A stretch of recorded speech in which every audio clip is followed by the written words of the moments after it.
自报回答。扩大器赶货，可以赶快停车。好。 Di tengah luasnya Samudra Hindia, sebuah drama penyanderaan yang menegangkan kini sedang berlangsung. Di atas kapal MT Honor 25 berbendera Palau, nahoda asal Sulawesi Selatan, Ashari Samadikun, bersama 3 WNI lainnya berada di bawah todongan senjata perompak Somalia. Situasi ini langsung memicu kemarahan dan kekhawatiran banyak warga Indonesia. Kapal itu dibajak di sekitar perairan Hafun. Para perompak bukan hanya meminta uang tebusan, tetapi juga melontarkan ancaman paling mengerikan. Para sandera akan dieksekusi jika tuntutan mereka tidak segera dipenuhi. Ancaman itu membuat banyak orang mulai bertanya, seberapa jauh Indonesia akan bertindak untuk menyelamatkan warganya? Dari Jakarta, pemerintah Indonesia langsung merespon serius. Bahkan, opsi intervensi militer disebut sudah berada di meja Presiden Prabowo. Peristiwa ini terjadi hanya beberapa bulan setelah insiden serupa pada Januari sebelumnya di perairan Gabon, Afrika. Namun kali ini, TNI memahami bahwa situasi yang dihadapi jauh lebih berbahaya.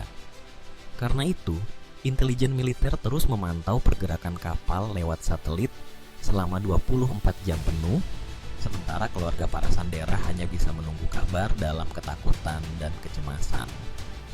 Banyak pihak kini mulai mempertanyakan, haruskah Indonesia mengirim pasukan elit untuk menghadapi para perompak Somalia secara langsung? Kasus ini kini berkembang menjadi persoalan lintas negara. Selain 4 WNI, kapal tersebut juga membawa kru dari Pakistan, India, dan Myanmar. Artinya, pembajakan MT Honor 25 bukan lagi sekadar krisis Indonesia, tetapi sudah berubah menjadi perhatian internasional. Pertanyaannya, apakah pasukan elit akan kembali dikirim untuk menjalankan operasi berbahaya di laut lepas, atau negosiasi masih menjadi pilihan paling aman? Namun para perompak ini tampaknya lupa siapa yang sedang mereka hadapi. Indonesia memiliki rekam jejak kuat dalam membebaskan sandera. Kopassus, Denjaka, hingga Kopaska pernah menjalankan operasi dramatis melawan perompak Somalia hingga kelompok Abu Sayyaf di Filipina. Operasi-operasi itu penuh risiko, tetapi berhasil meninggalkan kisah heroik yang masih diingat banyak orang hingga sekarang. Lalu, apakah kasus MT Honor 25 akan berakhir seperti operasi sukses sebelumnya? Atau justru berubah menjadi tragedi besar yang tidak pernah dibayangkan siapapun? Inilah kisah penyelamatan sandera Indonesia dari cengkeraman para perompak.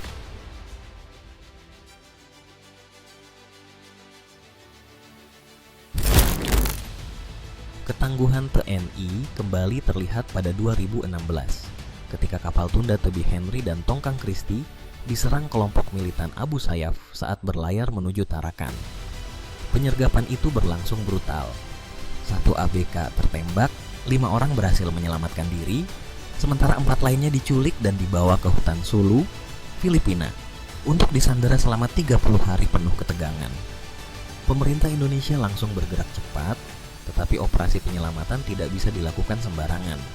Hambatan politik dan diplomatik menjadi tantangan besar karena konstitusi Filipina melarang militer asing masuk ke wilayah mereka. Meski begitu, TNI tidak tinggal diam. Pasukan elit disiagakan dalam status siaga 1 di perbatasan, sementara tekanan diplomatik terus diperkuat untuk menuntut pembebasan 4 WNI tanpa syarat. Akhirnya, tekanan militer Filipina yang didukung koordinasi intelijen TNI berhasil mempersempit ruang gerak para teroris. Setelah negosiasi panjang dan penuh ketegangan, keempat ABK itu akhirnya berhasil dibebaskan. Kisah ini kemudian menjadi bukti bahwa Indonesia tidak tinggal diam saat warganya berada di bawah ancaman kelompok bersenjata. Kisah heroik lain terjadi pada 2011 dan menjadi salah satu operasi paling terkenal dalam sejarah maritim Indonesia modern. Saat itu, MV Sinar Kudus milik PT Samudra Indonesia yang membawa Veronikal senilai 1 triliun rupiah dihadang perompak Somalia. Sebanyak 20 ABK WNI disandera di bawah todongan senjata, sementara para perompak menuntut tebusan fantastis hingga $4,5 juta Amerika Serikat. Presiden Susilo Bambang Yudhoyono langsung bereaksi keras dan memerintahkan operasi militer rahasia bersandi Satgas Merah Putih untuk memberi pelajaran kepada para perompak. 2 kapal perang KRI Abdul Halim Perdana Kusuma dan KRI Yosudarso diberangkatkan menempuh ribuan mil menuju Somalia. TNI juga mengerahkan pasukan gabungan elit mulai dari Kopaska, Denjaka, Taifib Marinir, hingga Satuan 81 Kopassus. Operasi ini langsung menarik perhatian publik karena Indonesia menunjukkan bahwa ancaman terhadap warganya di laut bisa dibalas dengan operasi militer besar dan penuh risiko. Proses pembebasan berlangsung sangat menegangkan dengan pola dual track. Di satu sisi, negosiasi tebusan tetap dijalankan demi keselamatan para sandera. Namun di saat yang sama, pasukan elit Indonesia diam-diam sudah bersiap di posisi yang tidak diketahui para perompak. Setelah tebusan dijatuhkan lewat udara, pada 1 Mei 2011, para pembajak mulai meninggalkan kapal. Saat itulah operasi berubah menjadi aksi cepat dan mematikan. Ketika para perompak mencoba kabur menuju daratan, pasukan elit langsung melakukan pengejaran menggunakan Sea Rider. Baku tembak pun pecah di tengah laut. Hasil akhirnya, 4 perompak tewas ditembak, sementara seluruh 20 ABK WNI berhasil diselamatkan tanpa luka fisik. Meski begitu, mereka harus membawa trauma berat setelah 46 hari hidup dalam penyanderaan yang penuh ketakutan.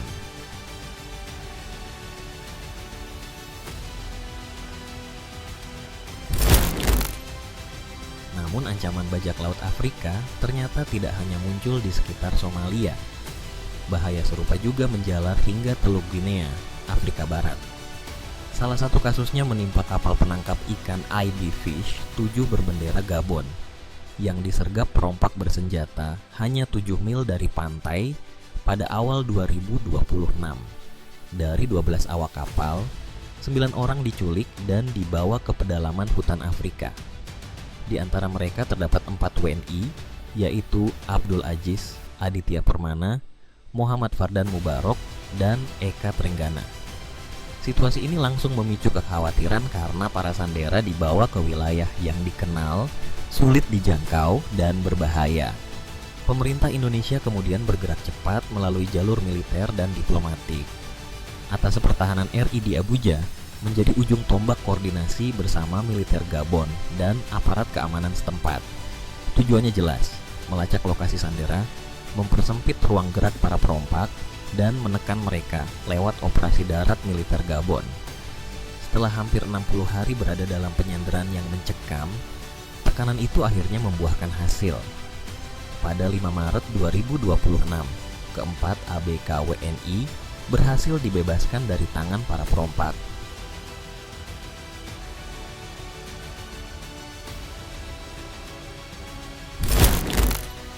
Kasus ini bukan yang pertama. Pada Maret 2016, kelompok Abu Sayyaf juga menyandera 10 ABK WNI dari kapal Tunda Brahma 12 dan Tongkang Anan 12.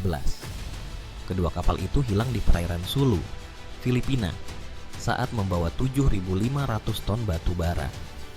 Insiden ini langsung membuat TNI bereaksi keras. Pasukan pemukul dari Kopassus, Pashas, dan Marinir segera disiagakan di Tarakan, Kalimantan Utara. Helikopter serbu dan kapal perang bahkan sudah berada dalam posisi siap bergerak kapan saja. Namun, rencana operasi tidak bisa dijalankan begitu saja karena terbentur batas diplomatik. Konstitusi Filipina melarang pasukan asing masuk ke wilayah mereka. Situasi ini memicu pertanyaan besar. Sampai sejauh mana Indonesia bisa bertindak demi menyelamatkan warganya di luar negeri?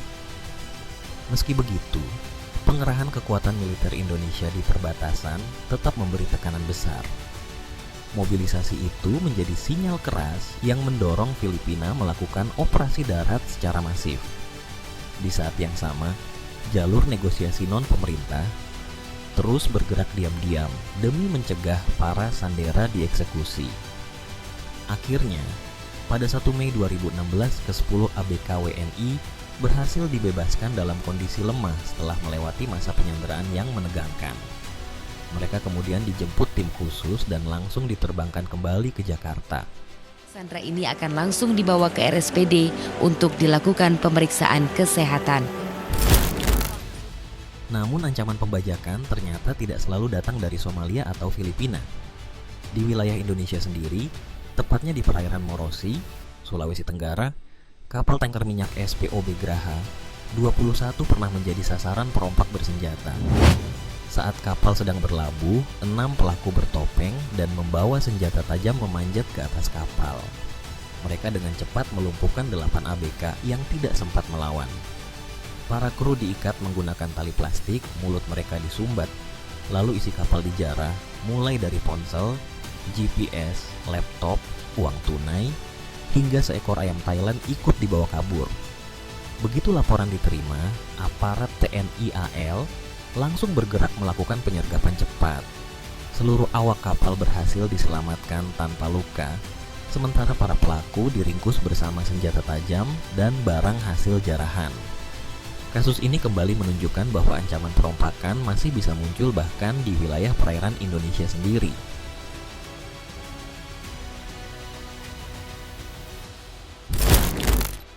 Namun ancaman pembajakan juga pernah muncul di perairan Indonesia sendiri.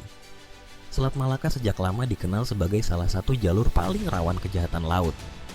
Pada September 2007, kapal tanker MT Kraton yang membawa 2.250 ton minyak goreng tiba-tiba hilang dari pantauan radar saat berlayar menuju Cilacap.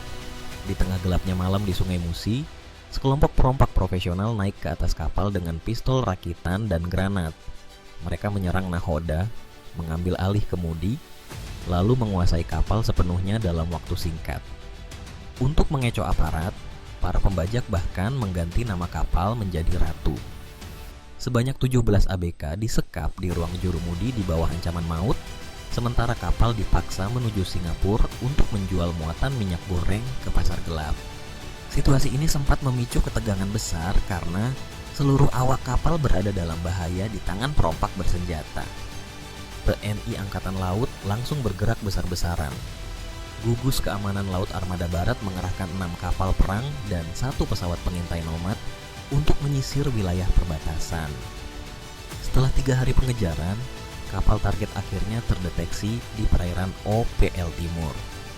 Pada titik itu, ruang negosiasi nyaris tertutup. Perintahnya tegas, lumpuhkan atau tenggelamkan.